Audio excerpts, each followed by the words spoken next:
Hey, what's up guys? John here. Many people don't know what's really going on in Texas, and that's what we're going to cover in this video. A lot of people think it's a power grid issue or possibly a water situation or food shortages, a variety of different opinions. But one of the biggest problems that many people don't realize that's happening right now is this. My savings is gone, said Scott Willoughby, a 63-year-old veteran and gritty customer who was reportedly charged $16,752. Willoughby told the Times he nearly drained his savings to pay the bill. He's talking about his utility bill. $16,752 for a utility bill during this whole crisis. But this is nothing compared to what's coming. I believe we're going to see a massive crash. Both real estate, the economy, everything is going to fall apart in Texas. And I think 2020 was really just a warm up for what's to come. So please smash that like button. Let's expose what's really happening. Every time you hit the like button, YouTube shares the content. The more people that see it, the more people become aware of what's really happening, and hopefully more people wake up. So please smash that like button. Let's begin. Gritty is a utility company in Texas with over 29,000 customers. You know, I don't feel like I've used $6,700 of electricity in the last decade, DeAndre Upshaw, Gritty customer whose utility bill exceeded $6,700 as a result of the winter event, told the New York Times that's not a cost any reasonable person would have to pay for 5 days of intermittent electric service being used at a bare minimum. $6,700. That's a used car. That's many people's emergency fund wiped away with 5 days of utility bills. And you take that and you spread it out across the state, you're going to see a major economic impact. But this isn't the real problem that I see happening with Texas. So what we see right now in the news is that the economy is great, the stock market's great, eviction moratoriums are extended. Everyone has a positive outlook, except for me. I guess I'm the only one that looks at the job numbers, that looks at how many people are behind on their mortgage payments, and really understands that things are not going to be going back to normal as they once were tomorrow, as they were in the past. It's just not going to happen. Many people are going to lose their jobs. Industries are changing right now. Consumer confidence in how they spend money, their habits are changing. This is going to greatly impact mom and pop business. This article that I read on NBC News Dallas Fort Worth, a real estate attorney, her name is Rachel Kirla, a North Texas real estate attorney, says to expect as many as 200,000 foreclosures. 200,000 foreclosures. It sounds like a lot, and it is, especially with a population of 29 million in Texas. But we have to take into consideration, what about all these multi-unit landlords that own many units, and they did what's called a cash out refinance. They basically bought a property and leveraged it to 80% of its value and kept buying more and more and more properties.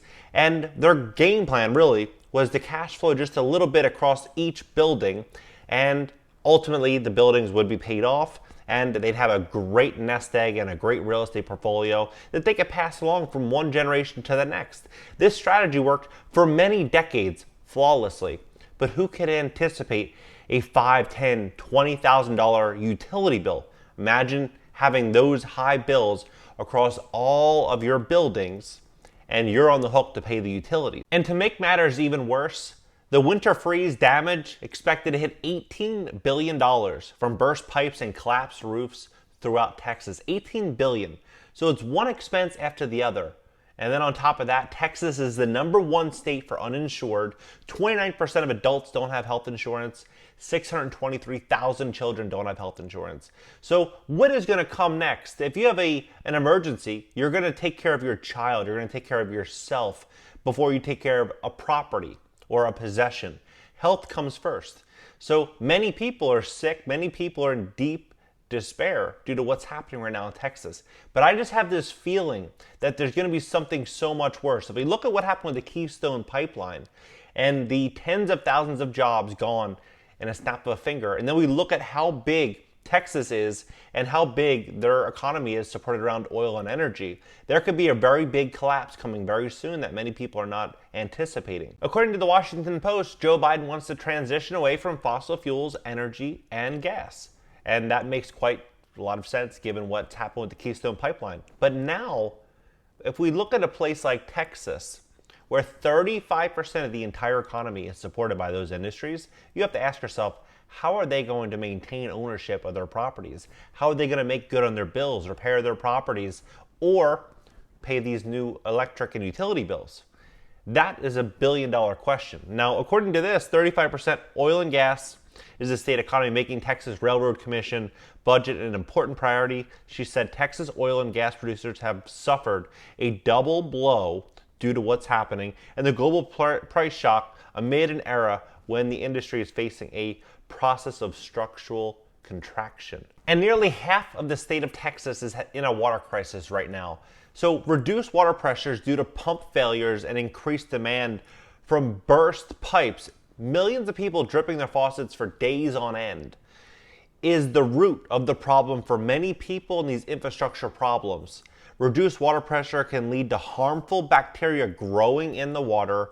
Other times, power outages have prevented treatment centers from properly treating water. Now, Bill Gates, he seems to be on the cover of every single magazine, on every broadcast, on every television channel, giving his advice and guidance on what we should be doing. And then coincidentally, our politicians and governors always follow his lead and we're forced into the direction that he points. So what is he saying right now about what's happening in Texas? It's really important because I think what he says in Texas is going to follow throughout the entire country.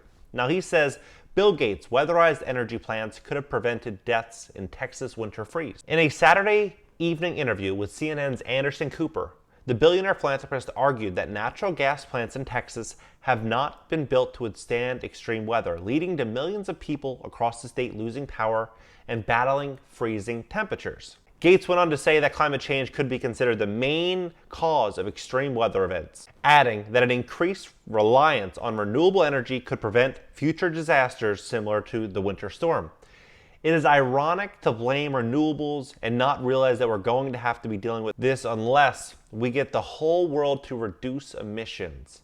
So as we're being slowly led down this path of renewables, of changing our usage, to changing what we eat, we're changing everything that's happening, and it's all being done under this new guideline for climate change. I believe we're going to be stepping into a massive transfer of wealth, the biggest transfer of wealth in human history. In essence, what's happening in Texas likely will be the first domino to fall. But many people don't want to see what's really happening. They just want to think that everything is great and everything's going to return to normal.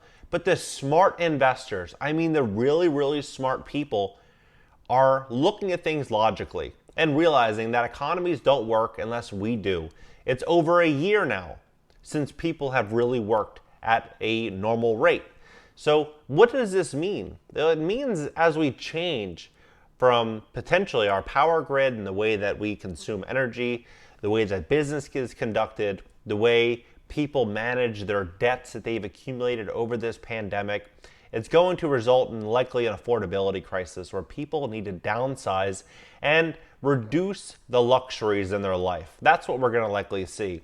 From 2021 and beyond, I think we're going to see the disappearance of the middle class, if I'm just being honest. I think it's going to be the elites, the real haves, and then the have-nots. Kind of like what we see in India. That is what I think is going to happen to America. But what smart people are doing right now is they're saving money, they're gaining an education, they're coming out with a really good plan to figure out how they can protect and provide for themselves and their family going forward, and not under any circumstances be dependent on someone else's decision to put food on your table. But this is what it really comes down to, is being real honest with yourself and looking at things logically and really asking yourself, does all this make sense? Are we really going to go back to normal and the economy is going to just continue on at this current rate?